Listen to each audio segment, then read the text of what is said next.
ദുരന്തഭൂമിയുടെ ആഘാതത്തിൽ ഉള്ളുപൊട്ടി നിൽക്കുകയാണ് വയനാട്. അപ്പോഴും ചില സാന്ത്വനമേകുന്ന ആശ്വാസമുള്ള കാഴ്ചകൾ നമ്മളെ തേടിയെത്തുന്നുണ്ട്. അത്തരത്തിലുള്ള ഒരു കാഴ്ചയായിരുന്നു ആ പിഞ്ചു കുഞ്ഞിനെ നെഞ്ചിലേറ്റിയ ആ ഫോറസ്റ്റ് ഓഫീസറുടെ ചിത്രം. അതിലേക്ക് തന്നെയാണ് നമ്മൾ പോകുന്നത്. ആ ഒരു ചിത്രം മലയാളികളുടെ, നമ്മളെ കാണുന്നവരുടെ ഏതെങ്കിലും മനസ്സിലേക്ക് ആഴ്ന്നിറങ്ങുന്നതായിരുന്നു. എങ്ങനെയായിരുന്നു ആ ഒരു സംഭവം? എങ്ങനെയായിരുന്നു? നമ്മൾ ആശിഷ് സാറിൻ്റെ നേതൃത്വത്തിൽ ടീമായിട്ട് കഴിഞ്ഞ ദിവസം റെസ്ക്യൂ ചെയ്ത ആൾക്കാരുടെ അടുത്തേക്ക് പോകുമായിരുന്നു. പോകുന്ന വഴിക്ക് കാട്ടിലകപ്പെട്ട് കാട്ടിൽ നിന്ന് ഭക്ഷണത്തിനായിട്ട് വരുന്ന ഒരു ലേഡിയും അവരൊരു കുട്ടിയെ കണ്ടു. അപ്പം സാറ് ചോദിച്ചു, നിങ്ങളെന്താ ഇവിടെ നിൽക്കുന്നത്? അപ്പം ഭക്ഷണത്തിൻ്റെ കാര്യങ്ങളൊക്കെ അവരിങ്ങനെ നമ്മളോട് സംസാരിച്ചു. അപ്പോഴാണ് അവരിൽ നിന്നാണ് അറിഞ്ഞത് ഇങ്ങനെയുള്ള ആൾക്കാർ കാട്ടിലകപ്പെട്ട് നിൽക്കുന്നുണ്ടെന്ന്.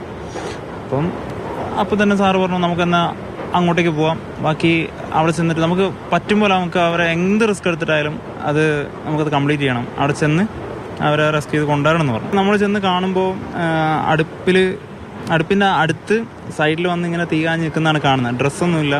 അത്രയും ദയനീയമായ ഒരു അവസ്ഥയായിരുന്നു അവിടെ. അത് കണ്ടപ്പോൾ നമുക്ക് അവിടെ എത്തിപ്പെട്ടതൊരു ബുദ്ധിമുട്ടായിട്ട് തോന്നില്ല. പിന്നെ എങ്ങനെയെങ്കിലും ഇവിടെ എത്തിക്കുക എന്നുള്ളൊരു ആ ഒരു ദൗത്യത്തിലേക്ക് ആയിപ്പോയി. പിന്നെന്താ, നമുക്ക് ആ ഒരു സപ്പോർട്ട് ബാക്കി കൂടെയുള്ള എല്ലാവരും എങ്ങനെയെങ്കിലും അവിടെ എത്തിച്ചേ പറ്റുക എന്നുള്ള രീതിയിലേക്ക് അങ്ങായി. കേരളം നെഞ്ചേറ്റിയ ഒരു ചിത്രം തന്നെയായി അത് മാറി. ശരിക്കും നമ്മുടെ ഇവിടുത്തെ ദുഃഖത്തിൽ ഒരു വിഷമത്തിൽ നിൽക്കുകയാണ്. കാരണം നമ്മൾ അറിയുന്നവരും അറിയാത്തവരുമായിട്ട് ഒരുപാട് പേര് ഇവിടെ ഉണ്ട്. ഞാൻ ഇവിടെ ജോലി ചെയ്ത ആളാണ്. ഞങ്ങൾ ആ ട്രൈബൽ കോളനി ഭാഗത്തായിരുന്നു കുറച്ചും കൂടി ശ്രദ്ധിച്ചത്. പക്ഷേ ഈ ഒരു ഇതിൽ ഞങ്ങൾ പോയത് നിങ്ങളെല്ലാവരും കണ്ടതാണ്. എന്താ പറയുക, നമ്മുടെ ഒരു ജീവിതത്തിൽ ഇതുപോലെ ഒരു വിഷമം ഉണ്ടാക്കിയ, അതായത് അവിടെ എത്തിപ്പെട്ടപ്പോൾ അവിടെ എത്തിയവരെ കണ്ടപ്പോൾ ഉണ്ടാകുന്നൊരു വിഷമം. പിന്നെ ഇപ്പം ഞങ്ങളിവിടെ ആ കോളനി അവരെ താമസിപ്പിച്ച ആൻറ്റി പോച്ചിങ് ക്യാമ്പ് ഷെഡ് സന്ദർശിച്ചിട്ട് വരികയാണ്. അവർക്ക് കുറച്ച് സാധനങ്ങൾ കുറവുണ്ടായിരുന്നു, അതെല്ലാം കൊടുത്തു. ഏതായാലും അതിന് നമ്മുടെ മാതൃഭൂമി കുറേ സഹായിച്ചിട്ടുണ്ട്.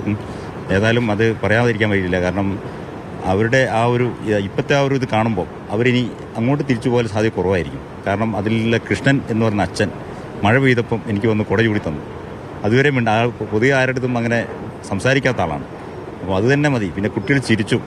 കുട്ടികൾ ആദ്യമായിട്ട് ടോയ്സ് കണ്ടു, നല്ല ഒരു ഷൂ കണ്ടു. അപ്പോൾ അതെല്ലാം വളരെയധികം സന്തോഷം ഉണ്ടാക്കിയ സംഗതിയാണ്. എന്തായാലും ഇവിടുത്തെ ആ ഒരു ദുഃഖം തന്നെയാണ്.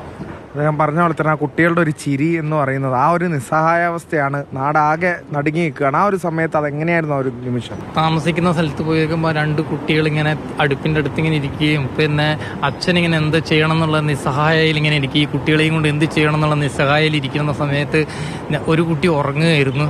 അന്നേരം ഞാൻ ഇവിടുത്തെ സെക്ഷൻ ഫോറസ്റ്റ് ഓഫീസറായിരുന്നു.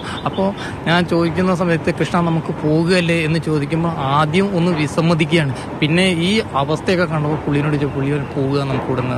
വല്ലാത്തൊരു ദുഷ്കരമായ ദൗത്യം തന്നെയായിരുന്നു. എന്നാലും ആ കുട്ടികളെ നെഞ്ചോട് ചേർത്തപ്പോൾ ആ ഒരു സ്നേഹത്തിന്റെ ആ ഫീല് നമുക്ക് കിട്ടുന്നുണ്ട് ഇവിടെ. വല്ലത് എന്താ പറയാ വെച്ചാല്, ഫസ്റ്റ് കണ്ടപ്പോൾ ഉള്ള ഒരു അവസ്ഥ വളരെ ദയനീയമായിരുന്നു. നമ്മളെ മക്കളെ ഇപ്പോഴും ഇങ്ങനത്തെ ഒരു അവസ്ഥയിൽ ഉണ്ട് എന്നുള്ളത് നമുക്കത് എന്താ പറയാ, കാണുമ്പോൾ നമുക്ക് എന്താ കരച്ചിൽ വരും. 2 ദിവസം 3 ദിവസമായിട്ട് തണുപ്പ് തട്ടി ഇങ്ങനെ കാലും കൈയും ഇങ്ങനെ കൂട്ടിയിടിക്കുന്ന ഒരു അവസ്ഥയായിരുന്നു നമ്മൾ കാണുമുണ്ടായിരുന്നത്. പക്ഷെ ഇന്ന് ഞങ്ങൾ ആ കുടുംബത്തിന്റെ വീട്ടിൽ നമ്മൾ അന്ന് തന്നെ സാധനങ്ങൾ എല്ലാ സൗകര്യങ്ങളും ചെയ്തു. വസ്ത്രങ്ങളും ഡ്രസ്സും കാര്യങ്ങളൊക്കെ ചെയ്തിരുന്നു.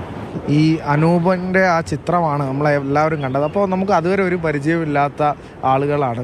ആ കുട്ടീനോട് പിന്നെ നമുക്ക് വല്ലാത്തൊരു ആത്മബന്ധം നമുക്ക് ഫീൽ ചെയ്തു. പിന്നെയും പോയി കണ്ടായിരുന്നു. അന്ന് നമ്മൾ കൊണ്ടാക്കിയതിന് ശേഷം ആ ദിവസം തന്നെ ഒരു 3 തവണ നമ്മൾ അവിടെ പോയി.